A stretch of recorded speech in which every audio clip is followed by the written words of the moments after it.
চট্টগ্রামের প্রাণকেন্দ্রে শুরু হয়েছে বইপ্রেমীদের সবচেয়ে বড় আয়োজন স্বাধীনতা বইমেলা 2026। আজ আমরা ঘুরে দেখব এই বইমেলার সৌন্দর্য, ইতিহাস এবং বিশেষ আয়োজন। এই মেলাটি অনুষ্ঠিত হয়েছে কাজের ডেউরির জিমনেসিয়াম মাঠে, যেখানে প্রতিদিন হাজারো বইপ্রেমীদের ভিড় জমে থাকে। মেলাটি শুরু হয়েছিল 31শে মার্চ, শেষ হবে 18ই এপ্রিল। 19 দিন ব্যাপী এই মেলায় রয়েছে 129টি স্টল এবং দেশের প্রায় 112টি প্রকাশনা প্রতিষ্ঠান। এখানে আপনি পাবেন নতুন বই, পুরাতন বই, গল্প, উপন্যাস, সকল ধর্মীয় বই ও গ্রন্থ।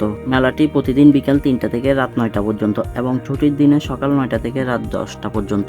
এই বইমেলার পাশাপাশি আরও রয়েছে সাংস্কৃতিক আয়োজন। প্রতিদিন এই মঞ্চে আয়োজন করা হয়েছে কবিতা, গান, আবৃত্তি, শিশুদের চিত্রাঙ্কন প্রতিযোগিতা এবং মুক্তিযুদ্ধ ভিত্তিক নানা আয়োজন। অনেক দর্শনার্থীরা বলছেন এই মেলাটি শুধু বই কেনার জায়গা নয়, এটি একটি সাংস্কৃতিক মিলন মেলা। এই বইমেলায় তরুণ প্রজন্মকে বইয়ের দিকে আকৃষ্ট করে এবং জ্ঞান ভিত্তিক সমাজ গঠনের ভূমিকা রাখে। প্রত্যেক বছর নেই, এই বছরও মেলাটি পরিচালনা করছে চট্টগ্রাম সিটি কর্পোরেশন। এরকম উদ্যোগ এবং বইমেলাগুলো নতুন প্রজন্মকে আরো সৃজনশীল করতে শেখায়। এই মেলায় শিশু বাচ্চাদের অনেক সুন্দর সুন্দর বইয়ের কালেকশন আছে। তাছাড়া অনেক বড় বড় মহিষী জীবন বৃত্তান্ত বইও আপনারা এখানে পেয়ে যাবেন। প্রাচীন, পুরাতন এবং দেশি বিদেশি নানা বইয়ের বর্ষা নিয়ে বসেছে এই মেলায়।